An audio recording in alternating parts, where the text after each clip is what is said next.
Hey, everybody. This week on the podcast, we are featuring the filmmaking team from The Undead End, which is a sequel, spiritual sequel, kind of, true sequel, kind of.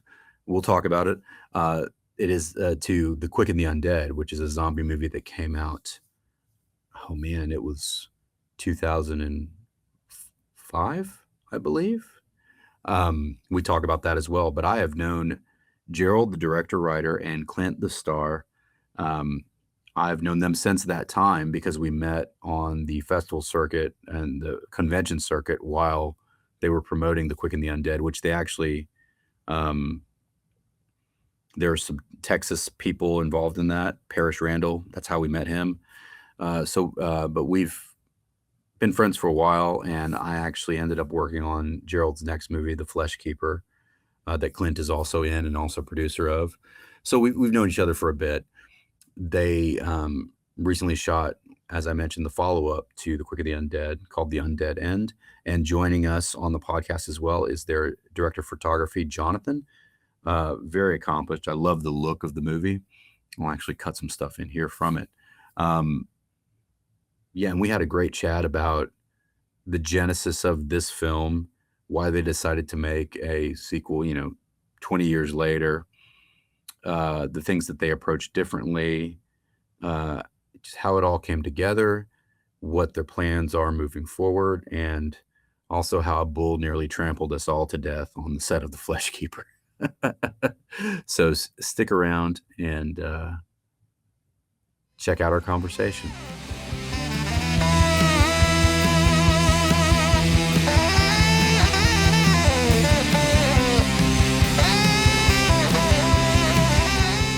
Yeah, so we'll just get started. So I'm here with the guys from The Undead End. I'm here with Clint, Jerry, and Jonathan. Clint and Jerry I've actually known for years. Jonathan, first time meeting you today, but great work on the film. Like, it looked great. Thank you. Like, I watched it. I did a little double feature the other night, so it was great. Yes.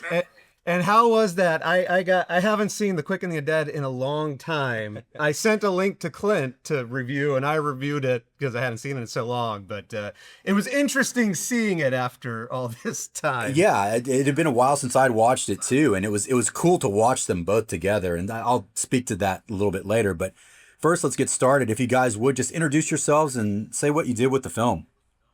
Sure. We'll start on our left here. My name is Clint Hummel, and I, number one, acted in the movie, number two, produced, number three, did a lot of the set design, production design, a lot of the hands-on artsy stuff, construction, and, pushed Jerry to make this film for 20 years. Yeah. So, And Gerald Nott, director, writer, and everything we needed to fill in between. And I'm Jonathan Stromberg. I was the director of photography, focus puller, gaffer, key grip. All the above. All of the above. And I realized, Jonathan, we haven't met till today, but I realized in looking at your IMDb that I saw you recently because I just recently watched Tangerine. Oh, how funny. And because I was on a Sean Baker kick, just rewatching stuff. And I'm like, that's so funny. I just watched that last week. So he's a wonderful early influence in my life, and I'm very grateful to know him. He's a good guy. Oh yeah, that's awesome. And thank you for nice representation on the shirt there, Jerry. Yeah. Okay. Yeah, I thought. Well, you know what? I whenever you're doing a movie, it's always good to know that people are interested in it, and so I wanted to, we got you down. Fantastic. I appreciate it. But before we get started, and I don't want to make it all about you, I went to my local video store yesterday and rented In Betweening. That's Mel's movie. Fantastic. So, the Video Depot, Santa Clarita. Oh man, thanks, dude. I appreciate that. Yeah. Yes, and great movie. So anyone can watch it, and it was very enjoyable. Oh, so. Thanks, man. I really shout appreciate out to you. So yeah, let's. I know it kind of speaks to like kind of how we know each other. Look, let's go back to how we met. You guys were, I think it was you guys were promoting Quick and the Undead at Frightmare, right? Is that correct? yeah. Yes, yeah. That was about 20 years ago.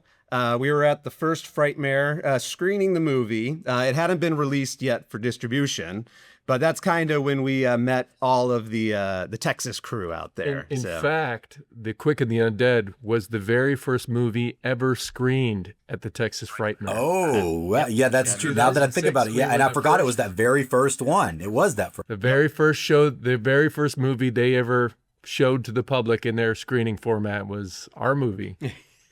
So, and I think, and how we kind of got involved is we had our booth there, and you had your booth. I think you were promoting Closet Space at the time. No, if it was the first Frightmare, it was Witchcraft. Unfortunately, Witchcraft. Okay, yeah. So I think Closet Space was going. It was coming. Yeah, it was Yes. coming. It was coming along. And then, and I remember specifically at the time I was excited to meet you and, you know, a lot of the guys you work with out there, just because, I was impressed by what you guys were doing on such a little budget. And I was like, we got to tie in with these guys and do a little budget movie out here. And that kind of brought us into the Flesh Keeper, which is where we brought you on board. Right. Yeah, and I was going to bring that up next. So that's where we really got to know one another, because we were living together basically for however long at the Institute there. And what year was that? I was trying to remember what year that was. 06. Yeah, that would have been around 06. Oh God, yeah. For us old folks. Yes, the Flesh Keeper. And yeah, I need to go back and rewatch that one and reminisce. I think you die in it too. So. I do. I get shot in the back. That's right. I'm cowardly. Well, and you know, keeping up with it, you know, we like to throw our crew into the films because that's the only people available. But we threw Jonathan in the Undead End. Oh yeah. So you can see a cameo of Jonathan as the weird collector. I'm the shopkeeper that deals in human body parts. Oh yes. Okay. Yeah. Now I remember. So those quick frames, he's in there. Yeah. So Jonathan, how did you kind of get pulled into all this? Oh, I've actually worked adjacent to Jerry for, God, the better part of 6 years.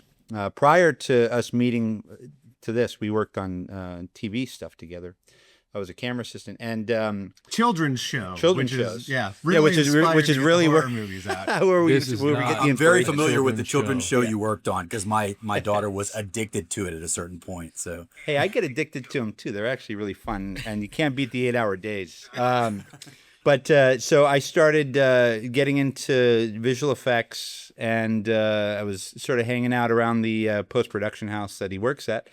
And I remember one day I was in the equipment room, and I was asking him what he's doing. He's like, "Oh, I'm about to go out and do this little movie that I got." And I was like, "Oh yeah, who's shooting it?" He's like, well, I was probably going to shoot it." And I was like, "I'll do you one better. I got a free camera, and I'll give you all my labor." they can't beat that deal. and however long you need it. And so that's how we sort of started working together. And then however long turned into 3 years. 3 years later. Yeah, and you know what? I mean, I would have left a long time ago if it wasn't pleasant, but we have a good team, and shout out to Adam Kolkman, who operated the camera. He did a lot of wonderful work, made me look good, because I don't think it would look nearly as good if I was operating the camera the whole time, especially while I'm pulling focus and gaffing at the same time. Right. Yeah, that's, as I mentioned at the beginning, that was the first thing that really stood out. It just looks beautiful. You know, what did you guys shoot on? I have an R5C, which they don't make anymore. I think they stopped the run, and now there's R8s and the cinema style. It's a Canon camera. It's a DSLR that has a full frame sensor, and it's a 8K image. And we did shoot raw 8K just because we wanted to take advantage of the full color in the raw space. And we're insane. We're a glutton for media storage punishment for sure. And so that was that, and we had some Rokinon lenses, which you couldn't get any more basic than the package that we had. So I think we pulled together some really nice stuff out of what we had. Yeah, you did a lot with it, and especially I was very impressed by a lot of the just the virtual background stuff. Because it can easily not look good. You know what I mean? We all know, we've all seen those movies. But it was I got to the point where I was I wasn't really thinking about that. I was just watching the movie, which is what you want, right? You know, it's not taking you out of it. Yeah, I think as far as the virtual backgrounds are concerned, we try to limit it to the like flashback sequences and stuff so it could exist on its own. I mean, there were a few just scenes that would be impossible to film like at night usually. I mean, especially on a low budget movie where shooting exterior nights are impossible. So we would utilize it in those situations. No one remembers how it started. Grab your gun! They're coming! They no longer cared. Humanity went to war. Humanity won, but at great cost. We're losing this war, aren't we? Days became weeks. Weeks became years. Bounty hunters, trained through years of war, hunted the dead to extinction. You brought us to a grave. Yet one survived, entombed forever. Now, the undead have become just a legend. Did you have others? It doesn't matter anymore. The world's gone. For if the dead were ever to return, the nightmare would begin again. We have to go. Now! Those who hunted were left to scavenge the remains of the world. The horrors of their past a distant memory. But the human soul holds many horrors. There's people north. There ain't nothing north. I love you so much. I swear I'll never leave you again. And in a hopeless world, there are still some who cling to it. You gotta ask yourself, are we hunting the last zombie? Or the first?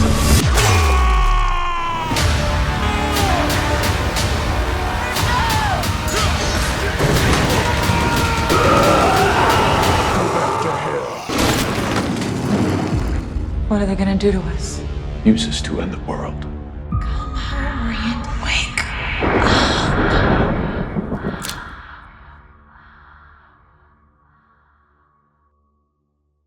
I remember hearing you talking about making this because we would hang out during the period you were making it, you know, and how it was, you know, it just taking a little time, and how you just kind of like just catch as catch can a little bit. And then when I see the movie, I'm like, God damn, this is pretty ambitious. And it works. It works. Well, so I'd say early on, I mean, for years, Clint's been pushing me to do some sort of sequel to the Quick and the Undead. And well, it's not a full sequel, but I like to call it, you know, it's like a spiritual Universe adjacent. I was going to ask if you thought of it more of like a spiritual sequel or, yeah. Yeah. Like in the same vein as like the Man with No Name trilogy. It's kind of the same universe, but they don't really connect. Same with the Mad Max movies. Yeah. They're the same character, same universe, but they don't really connect. It's not like a proper trilogy. And then we can bring some of our actors back, like Parrish Randall as another role. Yeah. He's kind of our Lee Van Cleef, so he can show up as a as another role here. But I think, yeah, so for years, yeah, Clint's been saying, hey, let's do something. And it was a matter of coming up with an idea. I think me and everybody else was kind of tired of zombie movies.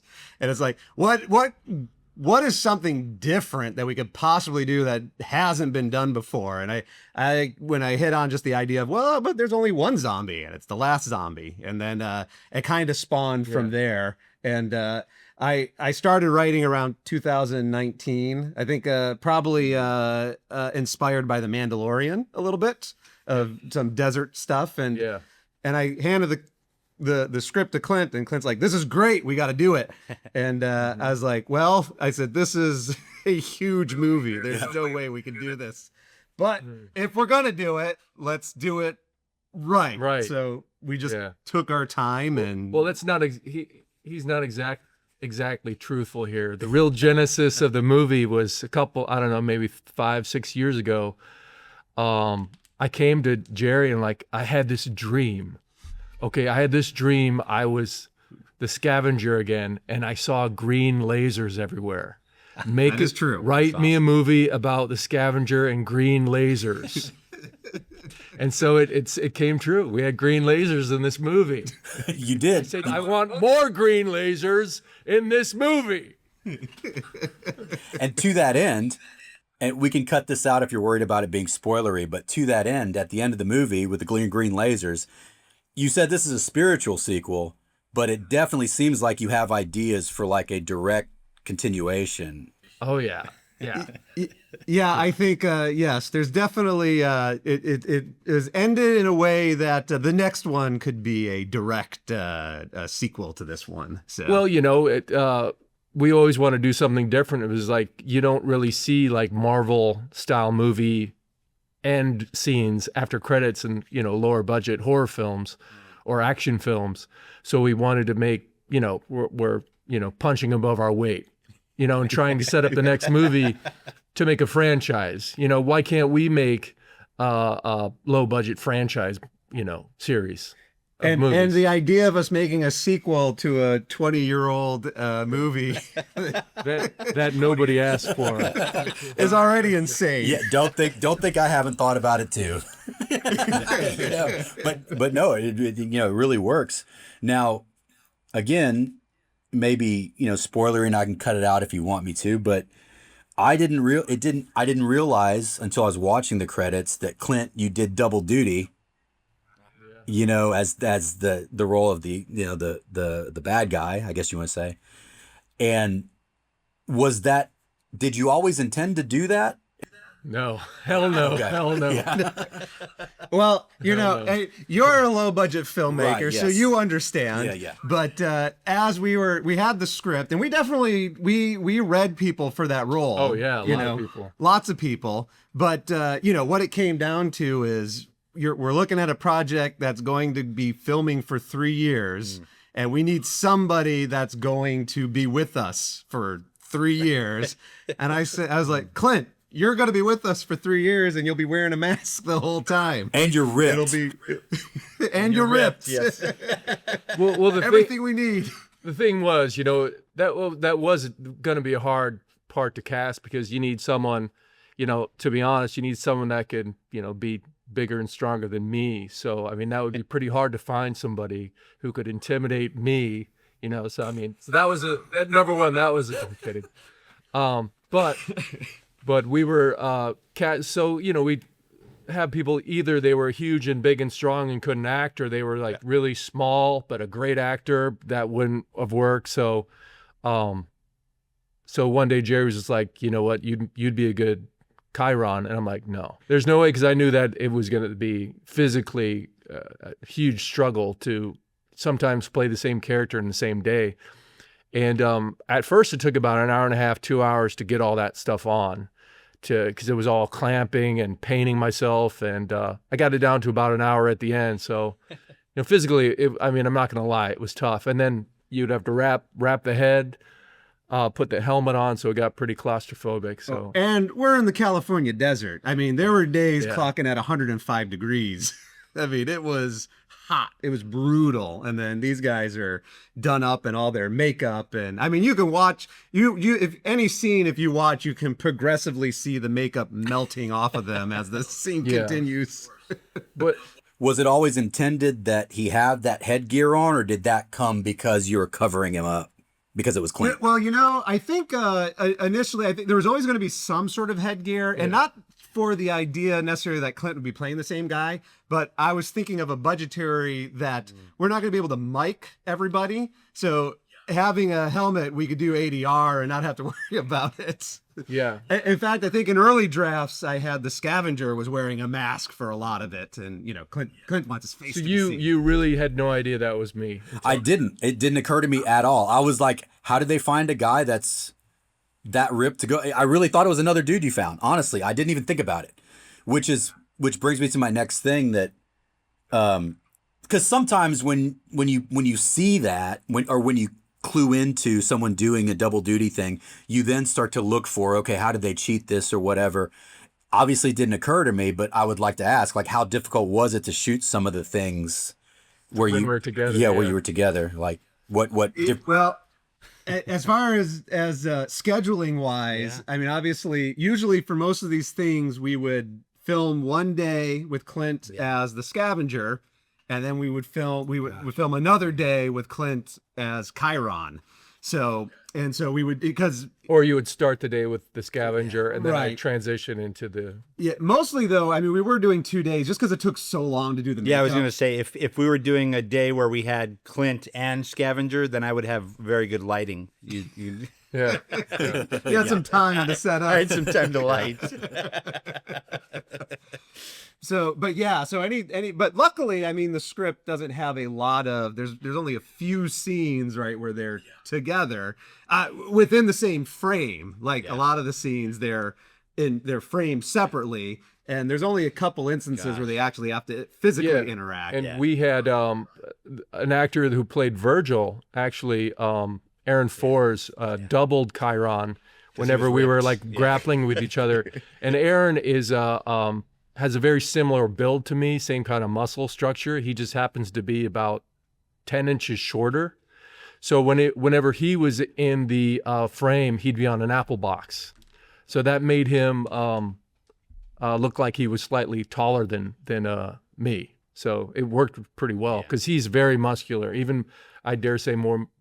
I mean, I had to really pump up for this part. You know, I really had to diet and work out to be, whenever it was like a Chiron week, I'd have to up my carbs and get bigger. But Aaron had that form, so he worked out pretty well. And I'd also say in most cases, I mean, as far as like the lighting of those scenes, it was usually they were back to back. Yeah. I feel like we would film the scene, we'd walk away and come back the next day, so we didn't have to worry about matching too much. Yeah. You may have spoken to this, but just remind me. I know it was slim, but how big was the crew? Did you have a crew, or was it just like? You know, it's one of these things. I think like the core group, it was us three, and Adam was there for most of it. So 4. Essentially 4 of us, yeah. Right. That's not to say. I mean, there were Lee tons of people. Lee was, oh my gosh, Lee, who played Zombie, Yes. was there doing all of my lighting gags when I needed lighting gags, smoking places up, standing in. Oh my gosh! And he was putting on makeup and becoming a zombie. He was was doing in lighting work in the zombie makeup. Yes, he was. And is he somebody you normally work with, like camera wise, or was he just a zombie extra that then started to learn some? Well, I mean, he's our friend. Yeah, he's been part with of our group Quest. for He's years. part of He's a Quest, filmmaker. He's a director, writer, filmmaker Yeah, as he's well. and he's a great actor. Yeah, well, you know, that's when we were looking to cast that role, that was something that we read a bunch of people, and I think Clint said, "Well, what about Lee? Lee's a likable guy. He'd be a great zombie." And I was like, that's not bad. Yeah. And again, I mean, we're casting this movie from people we know, friends we have, that we know we can rely on for 3 years. And so Lee also being a filmmaker and a pretty good actor, as it turns out. We never thought it was going to be 3 years, though. We were Of course, you never do. You never do. a year and a half, Yeah. maybe 2 years, but never 3. Yes. I'd say we'll say 2.5 years. is Yeah, where yeah. we wound up at. So. Yeah. In all honesty, again, it was the core 4 with Adam and Lee. And Lee was also shooting second unit stuff off to the side on the side of the mountain. We'd bring another camera. He'd do that. We had Jeff, do all the drone stuff because he owned a drone. I do want to add in there that it wasn't just the 4 of us. There were a ton of people. right. Like whenever they would have hands, I would come in and help. But I mean, the essential crew was us, and there were people, young kids that I was meeting at film schools. I'm like, hey, come in one day, and I'd throw them on a camera, and they'd do a little bit of camera operating, or they'd help me light. But it was what did we do? 59 days of shooting. We did roughly 59 days of shooting, and probably 89% of that was a lot of just us. Yeah. So there's like a nucleus and then like a greater group of Exactly, people and then we moving would around. expand when people wanted when we want to show it off and all that stuff. But I gotta give it, it makes my job easier as a director of photography to walk into a beautiful set that these guys would spend 2 weeks at a time on. We'd come and we'd shoot for 2 days, and then they'd spend another 2 weeks to get the reverse side of it, just because that was the amount of room we had. And then I'd spend a third of the day lighting it, and we'd shoot it out and move on to the next thing. It was just it was always they were always doing something. And it helped that we didn't really have a whole lot of stuff. I had an Airy kit. I had 4 Airy lights. I had all these little tiny magnetic lights that I would stick to the ceiling, and they'd turn 3 different colors. A tungsten daylight and a mixture of the two. And then when on our big days, I'd have them rent me a 650 watt aperture. And that was our biggest light whenever we were in a studio. Oh, nice. But other than that, we used the sun when we were outside. I'd also throw in there, which might not be apparent, but the if it wasn't a day exterior, we shot in this warehouse we're in right now. Yeah. Mm-hmm. Okay. It looks like a cave. I assumed mostly because I think you had mentioned that to me, but that's. So what was your main guiding force as far as how you broke up the schedule? Was it, we'll shoot this long until we have to build a new set, or shoot this long till we run out of money and get more, or like what sort of? I think the set was a lot of it. Now, because early on, when we were discussing doing it, like before we had raised the money, I did do like a proper scheduling breakdown of the script. And I think at the time I had around 32 days that we could do it in. And then obviously I would always adjust it, because not only was the schedule changing, but the script was changing. We would look at the script and be like, well, we can't shoot that. That'd be impossible. So that would adjust, the schedule would adjust, but we had keep track of it. We had a cougar in the first draft. I said to him, we're not going to get a cougar.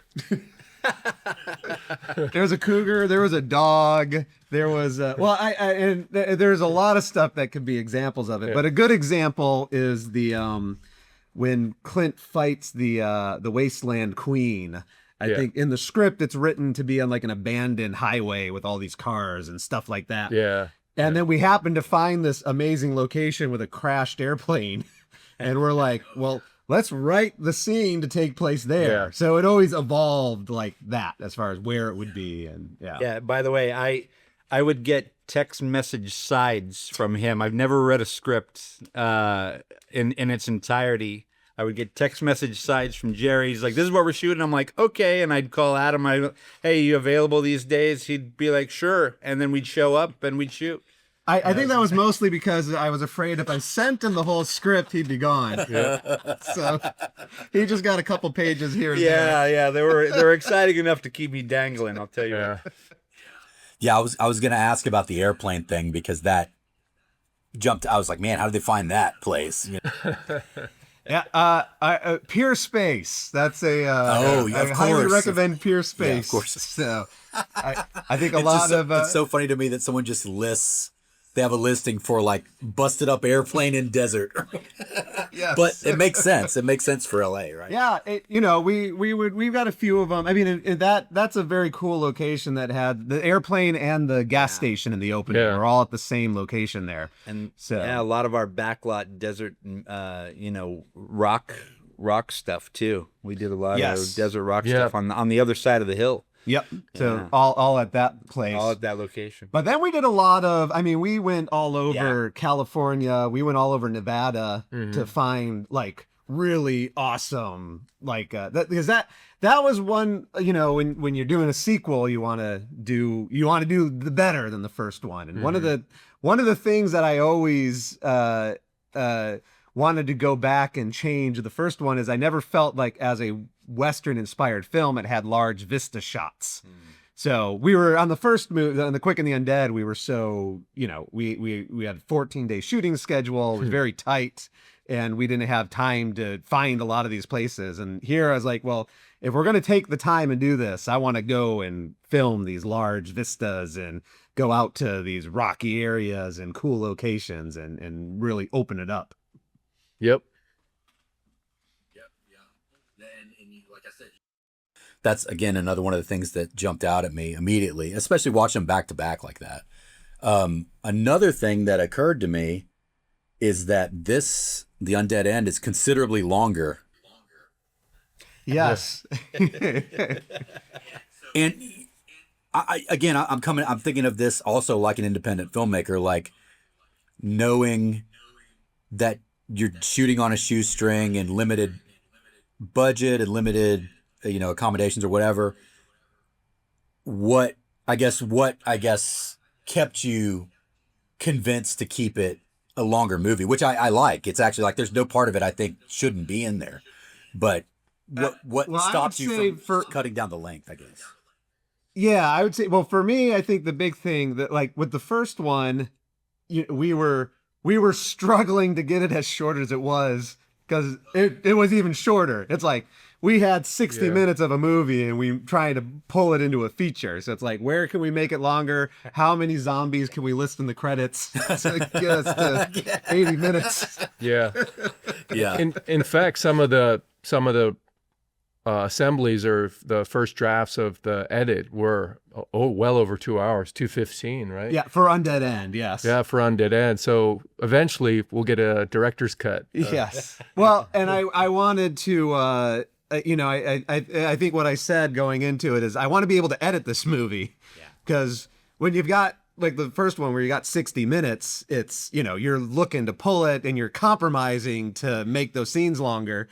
This one, I wanted a lot of stuff so I can cut it down. I can make the pacing right. And so that I actually had enough stuff to edit. And I think when we got in there, I mean, the first cut of it was around a little over 2 hours. It was like 2:10.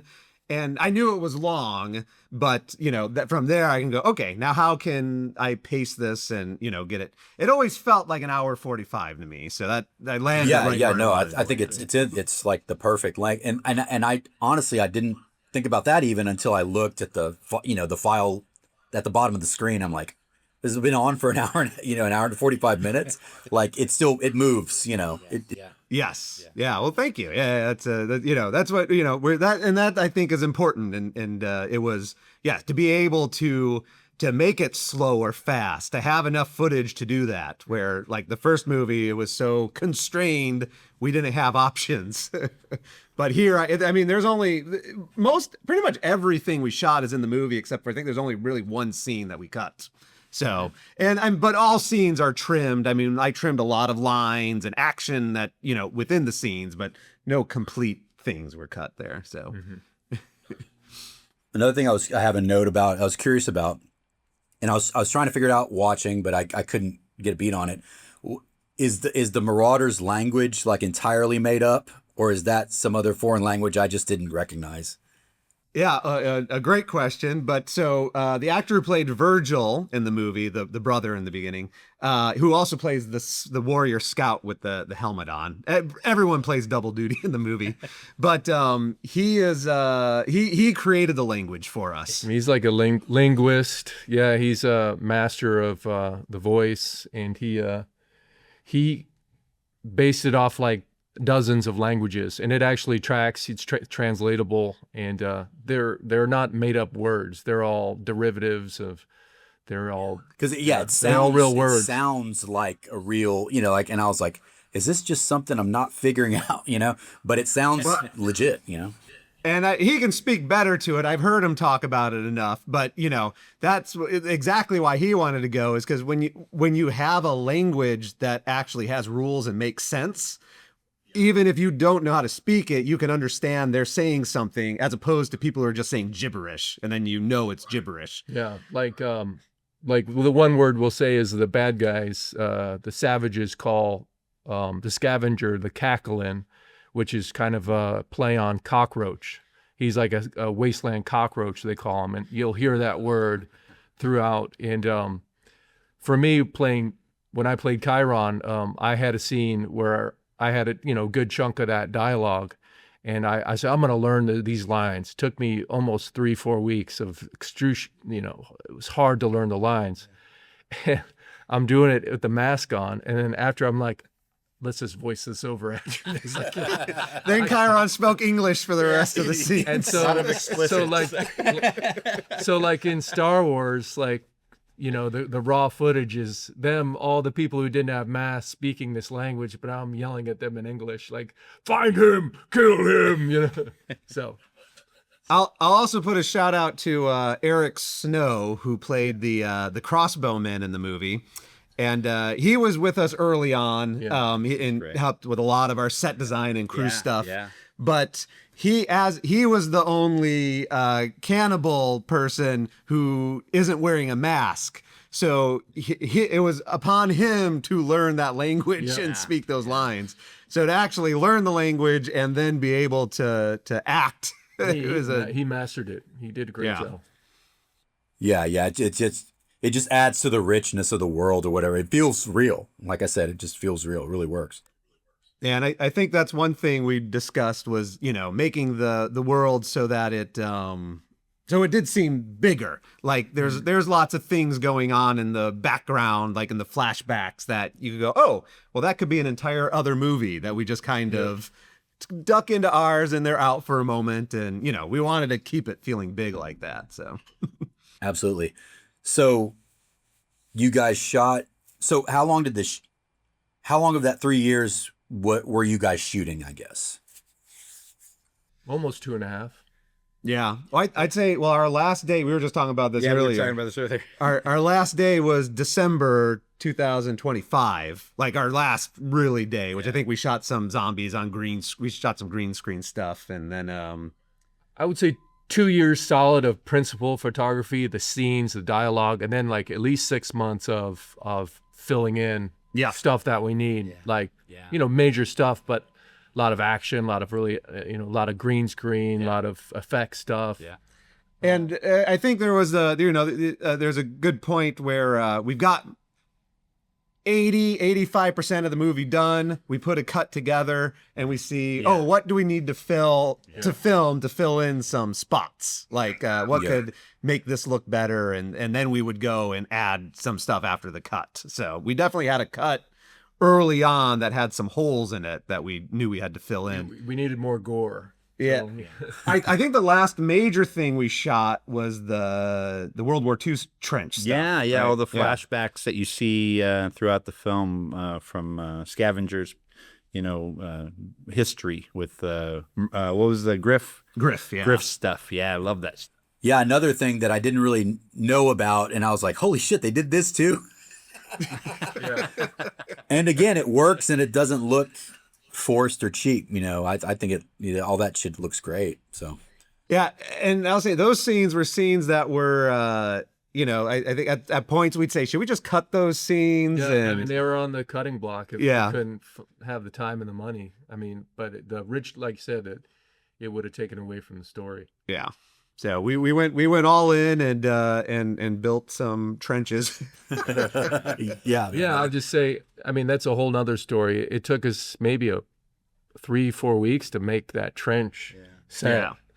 And we had an actor all, like you probably know this, we had an actor all lined up to play Griff, and he dropped out with like a week or 8 days to go, 10 days. And I think found Gil when we found Gil, and he like with a few days to shooting, we were ready to, like, and well, I got to a point where it's like we could build the set, and it's like if we start building the set, we've got to film it.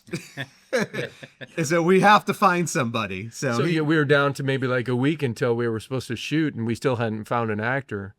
And Jerry says to me, you know, I said, we're going to shoot. He's like, we don't have an actor. I said, we're going to shoot. And he's like, why are we rushing this? I said, it's been 2 years. We're not rushing this. Yeah. Someone will show up, and we got to, and Gil's just like, oh, I got it. I'll do this. He's never sweat. He's like, oh, I got the line. Oh, yeah. He was awesome. And how did you find him? Like, how did you finally, you know, link up with him? Gil I've known Gil since 2012. Where me and him were competing against each other in the Mr. Venice bodybuilding contest. So we met on Venice Beach, you know, in Speedos, all oiled up, with as you do, posing and flexing by each other, and we just struck a friendship, and And he's a filmmaker too. he's an actor and a filmmaker too. Yeah, everyone in this movie to some degree makes some we have sort of movie. so many multifaceted, very talented people that participated in this, and you can see it all there on the screen for what it was.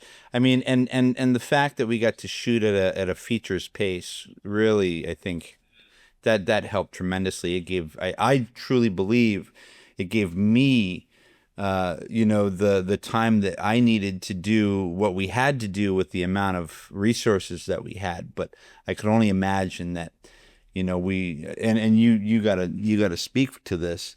Did you guys have enough time to get the performances that you wanted?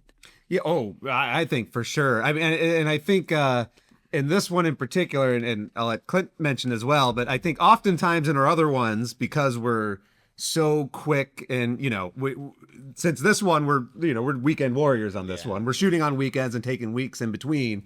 On other set shows where we're filming 14 days at a time, you don't have time to think.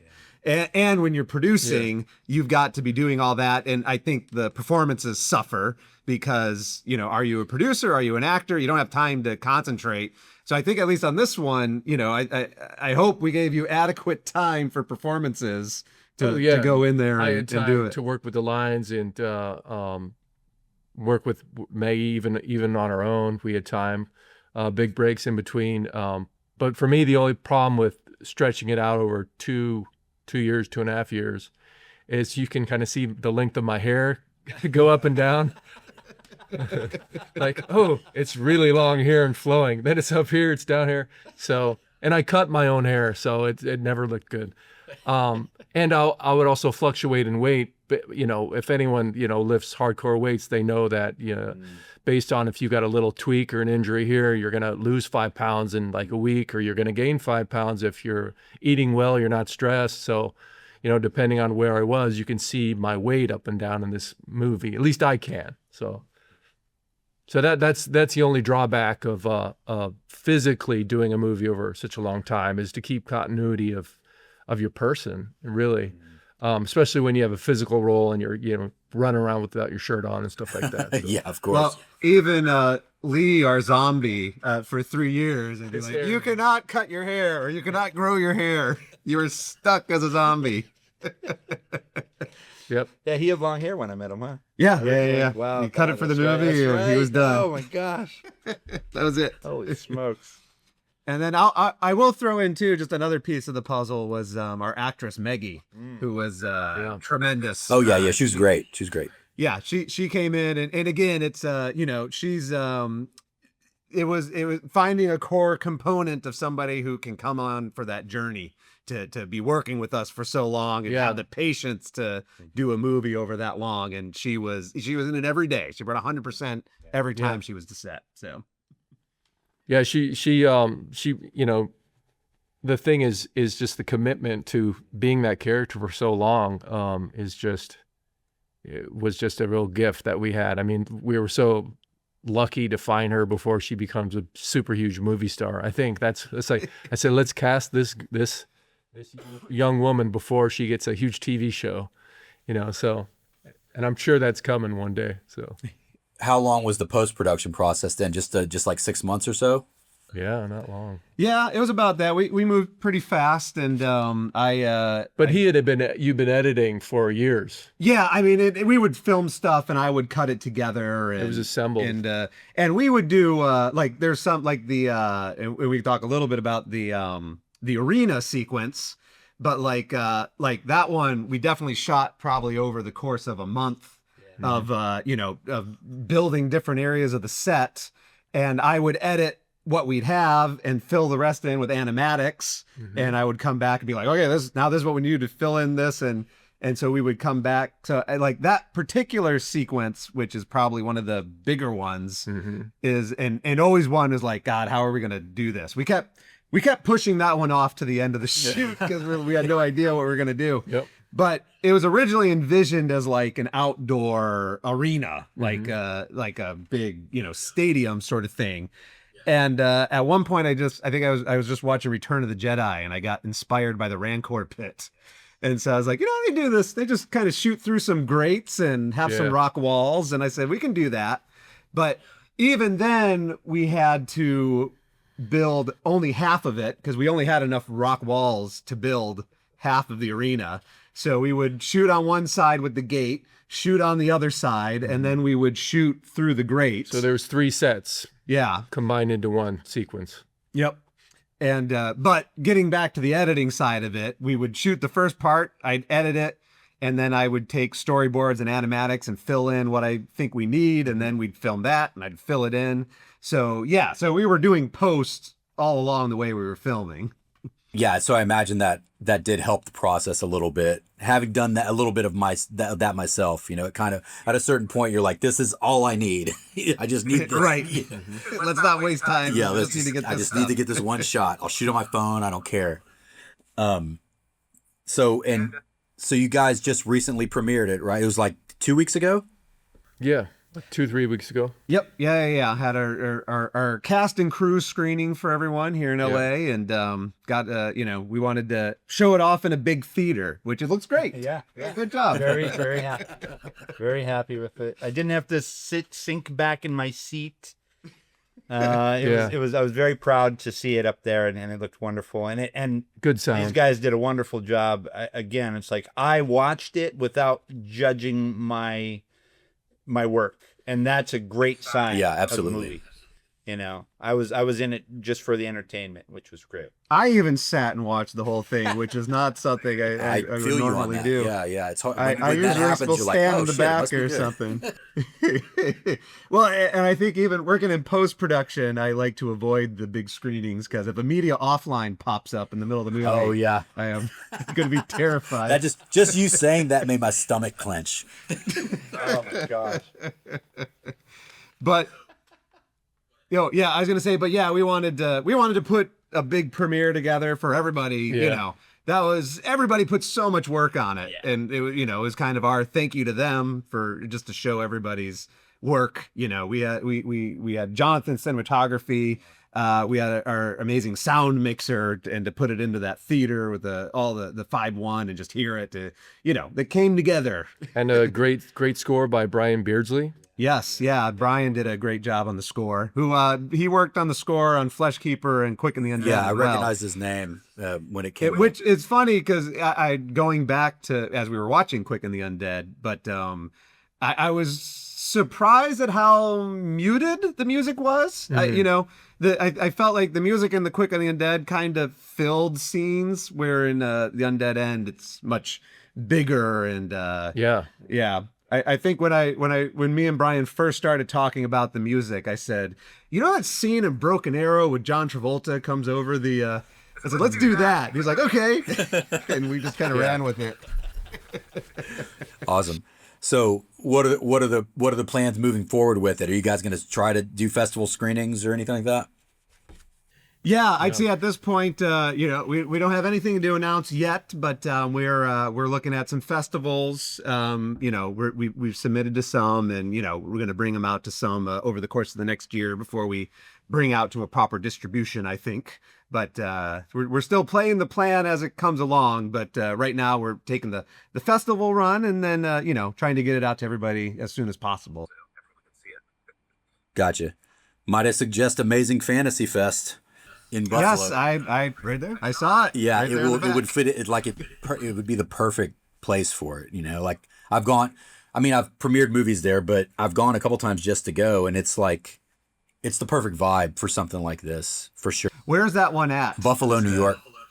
Okay, cool, awesome. Yeah, definitely. That's where our guy Eric Snow lives now. Oh gosh, that's right. Yes. So we'll get him out there and see the movie. We brought it up. We kind of touched on it earlier, but there is a clear sequel setup for this at the end. Are there any plans? What do you think now, having gotten through it and be done with it? Do you think you'll do another one? Well, this is the honest truth. We can't wait 20 years to do the next single because I'll be I won't be able to do any of the things that I could do now. So I'll be an old man. I'm already an old man. Now I'll be a really old man. So there is a priority to get one off the ground. If we're going to do another one. I think the next one, has to be bigger and badder, more action, more stunts. But if there's a real human story that we need to tell, we'll tell that too. But I think we'll see what people think. If people want to see this character or this world, we'll make it happen. It'll happen. Cool. Well, next time you guys can call me to help, I guess, as well. Feel free. I don't know that I can dedicate 3 years to it, but I'll come out for a weekend. I always speak highly of Mel, so that could be attested to. But so Mel was our UPM on the Flesh Keeper. Yes. And he was also the only one smart enough to bring a shotgun on set, shooting into the. Well, you grow up as a black guy in Texas. You just start carrying shotgun. I do now we're on the reminiscing part of the podcast here, but I do oftentimes recall these late nights of filming the Flesh Keeper with. We had that one night where the bull. Yes, I tell that story all the time. I remember the first person I saw was Clint. Comes walking through the desert, the forest. Yeah, the first person I saw was Clint, waving his arms, and he's like pointing, and he's just like move, and I couldn't see what was happening. I just saw like brush moving, Yeah. And then I just start seeing it barreling through, and it's coming right for Video Village, like right where all the gear is, Oh, well, I remember it just looked at it and went right around and just kept going. I was like, hey, and I forgot the girl's name. Script girl, hey. I mean, to me, we can exaggerate, but the bull was probably the size of a small SUV. Oh yeah, it would have done damage had it chosen to do, but it was kind of just like. Sort of daintily skirting its way around the edge of the set, weirdly. Yeah, it's just on his way somewhere. Yeah. It had bull business to take care of somewhere else. I will say though, with the Undead End, we surprisingly little drama. I think this was. With the least amount of people, you get the least amount of drama. Yes. Yeah. There weren't a lot of problems, it was just a thing where we everybody got a chance to come together and be creative for a weekend and shoot a bunch of shit, and then there weren't a lot of egos involved. It wasn't that, or we're all passive aggressive one way. Me too. Well, the way that Adam, the cameraman, would describe to me is like, oh, this has just become my hobby. To do this film once or twice a month, or sometimes every other month. Well, I mean, it's what we all love. Yeah. Like that's the whole thing. And so during the filming of this, if you ask me, Hollywood really took a. I hate to use the term, but took a shit. I mean, we had the writer's strike sort of at the beginning of all this stuff, and then everybody left town. I mean, Actor strike. Yeah, actor strike. Nobody wants to shoot in California anymore. That actually has money. So it's like we were all left with all this free time. Yep. And no other job to go back to. So we're like, I would what say, are we gonna do next? Unfortunately, everybody lost their job, but fortunately, they could all work on our movie. We all had time. Yeah, silver lining. It was perfect. And the funny thing is, I remember in 2018, I had money in the bank. I was working my ass off, and I was complaining about how much work I had. And I'm like, oh man, I'd really love to have an opportunity to do one of those things that I wanted to do. And be careful what you wish for. This is what happened. And we mentioned I started writing the script in 2019, so we all know what happened at the end of 2019. Yeah. And because we were gung ho of starting to film it in 2020, right? And everything got locked down, so everything got pushed a couple of years before we actually could get going on it. But that just gave us a little more time to fine tune the script and prep it and convince this guy to join us. And it's very easy to convince me. I was looking for. I've been begging people to let me shoot a movie. Well, yeah, and you were telling me just the other day, how it's just you're meeting people. And you're like, let's go do something. Let's go do something, yeah. I know, and I've been kicking myself. I'm like, let's just go. I don't care what it is. Let's plan something out. Let's put it together. All I want to do is shoot movies, man. So this is if anything, the Undead End can be inspirational to other people to just go out there and do it. Go do it. You don't need much. Yeah, I agree. I think it will be. One thing I forgot to ask earlier is how hard was it to cast a young Clint? Oh my gosh. That guy looks like him, What? doesn't he? Yeah. Yeah. Well, I mean, we were looking at people sending tapes and stuff, and there was a few like really young looking guys that didn't have could have been me, but never no one would ever thought that was me. But at the end of the day, it's a lot of times you just got to keep your eyes open in your normal life. Gavin was someone who just came into my bar. Yeah. I bartend, so Gavin would come in and have a few beers, and we just became friendly over like a year or so. Then during the search for the young Clint, I'm like, my God, you could be me. And I was like, are you an actor? He's like, yeah, I'm an actor. And I'm like, oh, fuck. Perfect. Have I got a part for you? He's like, and he had him send a little tape, and Jerry liked it, and it was that easy. Yep. Yeah. Well, easy to cast him, but up until that point, we had discussed everything from doing all the flashbacks from a POV camera to having Clint cut his hair and shave to de-aging. I mean, everything under the sun we discussed. Going through all the old Quick and the Undead footage, like all the cut footage, like what can I cut together? Can we do some deep fakes here of Clint? It would have been horrible. Yeah, no, I think we it deep faked me. Again, that with like the immersion and the realism of the set, the World War II, like it all just worked perfectly, I think. So it was great. Yeah, no, he turned out really well, almost uncanny. And I thought he was great. All the casting went that way though. It was like, I mean, we did put out a casting notice, we did read people, but really everybody in the film was, we know somebody who is this character. Let's put them in the movie. And so I think a big thing is when you're working on this level, you kind of have to know it's a real gamble to bring somebody in onto that you don't know. That you gotta trust them. Absolutely, yeah. Because they can, you don't never know. It's not so much as that will they be a problem or they be hard to work with, but will they show up? That's the thing, is you got to know they're going to show up. That's so. And even at that point, though, I mean, we'd been shooting we'd be a year into it, and we're posting stuff on Facebook and Instagram, and and then people would see that stuff and be like, oh wow, that looks really cool, I want to be involved. And people would reach out to us, like saying, oh, you got anything I could do? I want to do something in that. So I think that's how Sky kind of came into it. And so that was a lot of fun. So as you mentioned, you're going to be doing festivals in the next year or so.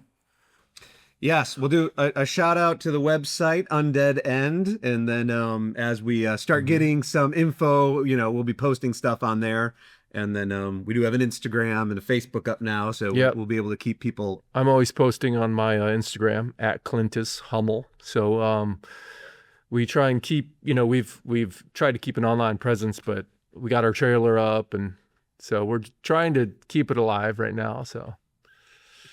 Well, gentlemen, it has been great having you today, and it was a great. I'm so thankful that you were able to send me the movie so I could check it out. I loved it. It's great to sort of reconnect with you guys, see what you have going on now. Everybody, make sure to check out the Undead End. Look for it, and and go watch the Quick and the Undead if you can find it. Yeah, I was gonna say, where can they find that? Do you know?